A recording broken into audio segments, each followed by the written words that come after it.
I see what Cedai's done said, bro. So, chat, Ceday, we all know he's a infamous savage out of Chicago. Him and Rondo number 9 got arrested and convicted for killing a cab driver. A lot of controversy around that. Some people felt like they thought the cab driver was from somewhere where they were beefing with. Some people felt like they thought the cab driver was involved in some shit. Regardless, they've been serving pretty much damn near life because of that. And recently, there's been a lot of talk about Ceday and Rondo saying, hey, are these guys still kind of cool? Here's the thing. You know, when you get incarcerated, even with your buddy that you did the crime with, like, they're not going to allow you out to be in the cellmates and cellies. A lot of times, you probably won't see the person ever again. You know, not saying ever again, but, like, you won't really see them again. So, like, that bond y'all have, you know, you can't really talk to them when y'all going through the case or whatever the case is. So, it's like, you know, those relationships get strained. Regardless, people thought, or it was rumored that maybe Rondo was telling on Ceday, and he was trying to tell on Ceday to get out of this situation, that he could possibly get out of jail. And, you know, Ceday has said certain things, Rondo has said certain things. But anyway, today Ceday took aim at seeming like Lil Durk. Why is it Lil Durk? I know this is King Von's picture. He's basically saying that King Von was like a real nigga who took care of the guys, and alludes to another rapper who didn't take care of the guys, okay? He says, I wonder what Vanna say if he knew I was out here buying niggas' loyalty and yes mans and they wasn't standing on business for the steppers from they block. Basically saying Dirk is buying niggas' loyalties and for yes man, but he's not standing on business for steppers. And obviously, you know, he went to jail for a shooting and a murder. He's a stepper. He says, I like it how Von got it and branched off and took care of his block. Unlike these other rap niggas. Long live King Von. Post another picture if you didn't think he was going at Dirk. This is very clear. He says, if I was one of the rappers and was the voice, I wouldn't put niggas in play who don't stand on business for the real steppers that's locked up. Especially if the niggas I'm giving motion wasn't one of the steppers. Is this Love and Hip Hop, rap group, gang, or is this gang? Now, I don't think y'all gonna like my analysis of this.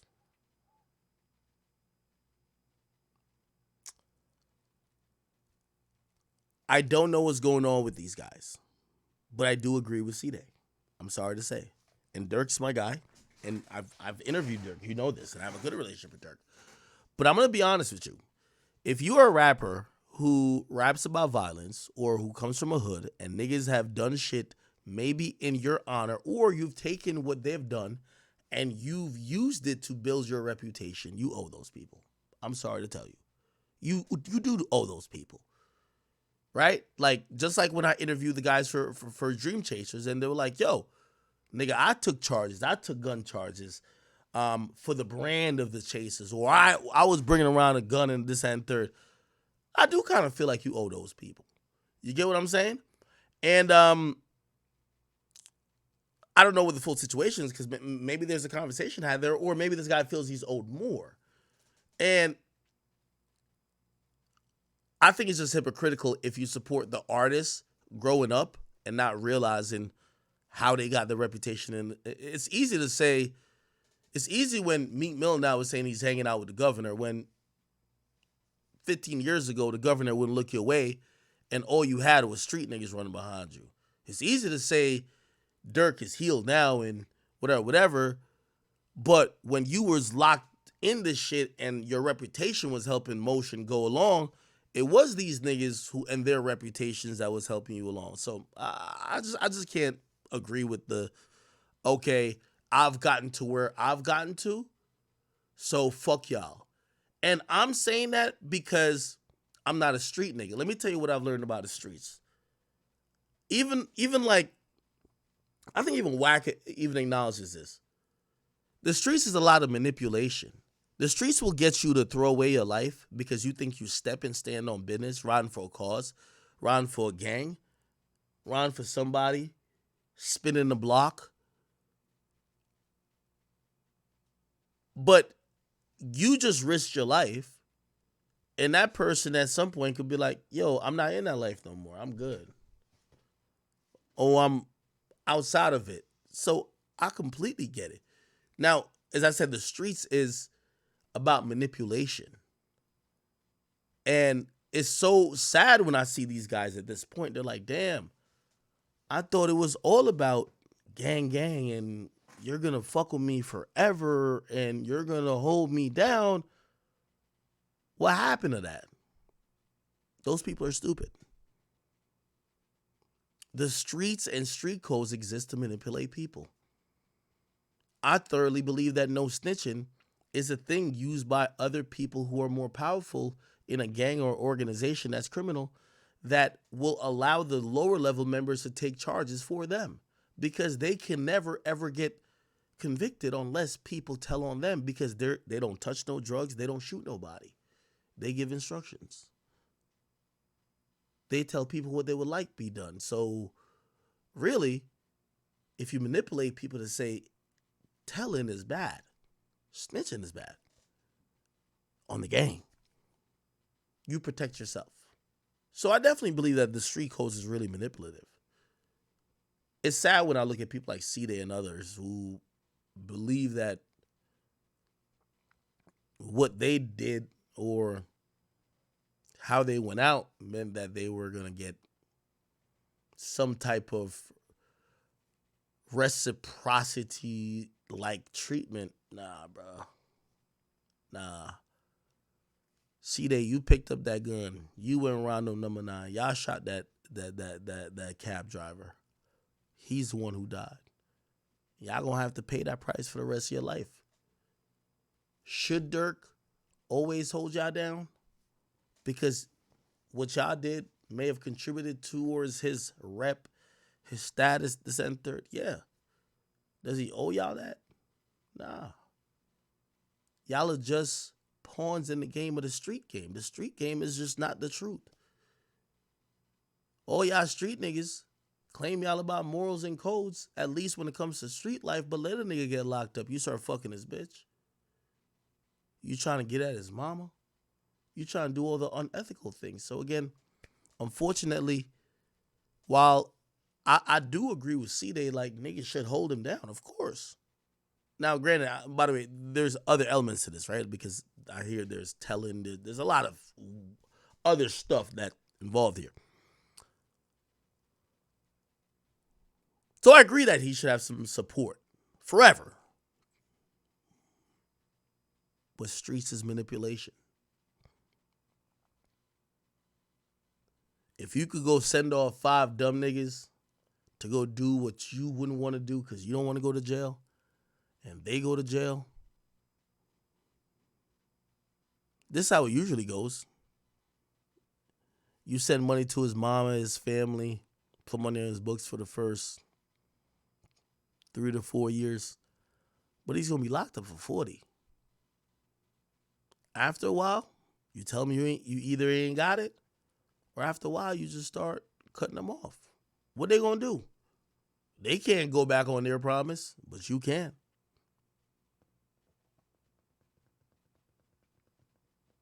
It's fucked up. Now, let me also try to put forth maybe what's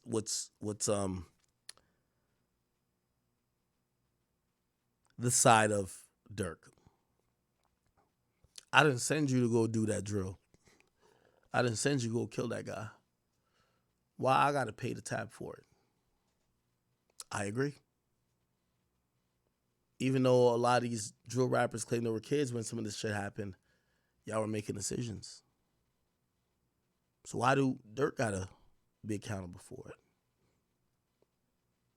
My only thing is that the rep of OTF, GBE, 300, 600, all of that is built off of these guys' violent, abrasive acts.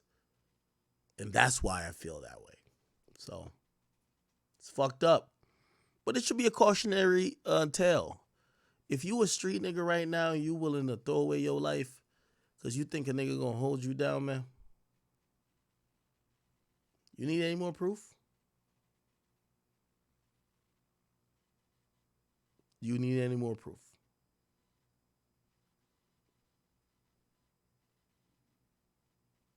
And I fuck with Dirk so heavy, man.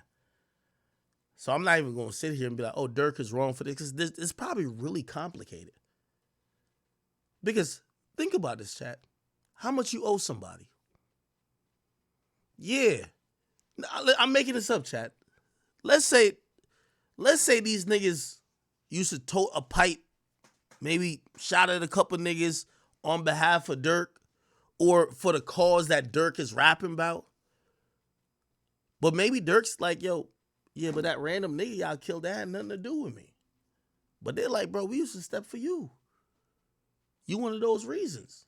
All right, so maybe Dirk's like, all right, cool. I'm going to keep your books filled. I'm going to pay for y'all lawyers. Hopefully y'all could get out on appeal or some shit. But life gonna hit. That's why I keep telling people, life gonna hit. Now they're looking at Dirk to be like, man, I know you keep my books, but fuck all that. And I know you got my lawyer, but my mama losing her house right now. Hold my mama down, because I'm not there to hold her down. Yo, what about this? Help me with this. What about that? Help me with that. When you eventually say no, you know what that person then feels is resentment. Like, damn, man, I was down to put my life on the line for you. You couldn't pay a little $3,000 to get my mama's house from not being foreclosed? You know what Dirk might be thinking is not that he's selfish. Bro, I done everything for y'all. What more could I keep doing? I'm not only, that's the thing that people also be thinking about slavery. And I know people think about me too. Like, people that's close to me, because people ask me for shit and they'll be like, damn, if you don't give it, like, you cheap. Bro, you know how many people rely on me? You know how many people be asking? There's like 50 people asking. I have 15 who rely on me. Like these are people who every month they rely on me. You get what I'm saying? So who knows? Maybe Dirk drew a line. Maybe not being an asshole. Maybe not being like some weird nigga, whatever. Who knows? That's why I want to be like the arbiter of what's happening. I just want to use this to make the example for people who be in that street life, to be like, yo, dog, you always gonna think like how that nigga Ceday is thinking. Bro, your freedom is priceless.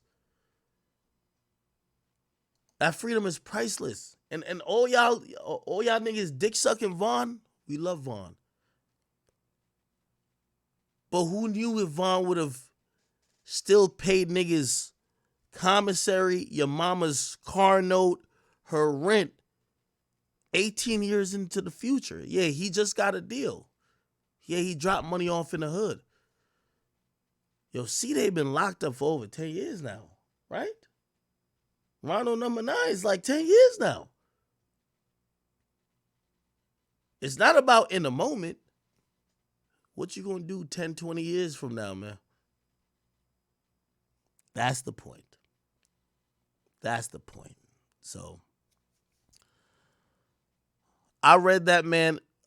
I read Ceday's messages from jail like I read TK's messages from jail, man. It's giving us so much information on this type of shit, bro, you want to avoid, dog. 100%. How much could Dirk keep doing for everybody? So because you think you picked up a gun and partially it was in the name of what you think that he may represent, he got to now take care of your mama. He got to be you. He got to be a man. Well, why didn't you choose to be a man? Because your job as a man ain't to kill. Your job as a man is to provide. Your mama's supposed to be calling you. Your kid's supposed to be calling you. Your girl's supposed to be calling you. Your baby mom's supposed to be calling you. Your sister's supposed to be calling you. But now when they talk to you on the jail phone saying they fucked up, all you could do is, yo, Dirk, how many of those could he do? And that's what I'm saying. I'm not here to make the decision because y'all might be like, well, when he needed so-and-so to happen, why he ain't do it himself? Why he ain't provide that time? It ain't on me, but I hope for everybody who's thinking about doing some dumb shit in life, man, y'all realize the conversation these young men are having. Let me see if I can get a date. Rondo number 9 arrested. This is 2014. It's been 10 years, man. It's been 10 years since this nigga's been arrested, bro. And Rondo number 9 got sentenced to 39 years in jail. 39 years in jail. Ceday, sentence. Ceday was given 35. Bro, they only did 10. They got 25 more years to go.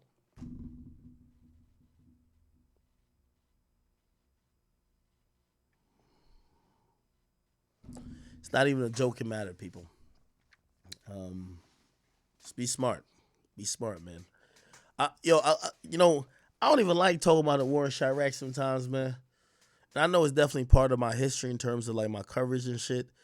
And that's why, like, all respect to like Adam and whatever, and I see whatever he be doing. Man, the reason I don't like doing that, man, because, man, there's no happy stories in that shit, bro. Like, there's no happy stories in that shit to me, bro. 80% of the people that I talked about is dead or in jail, bro. Like I'm sorry to tell y'all, bro.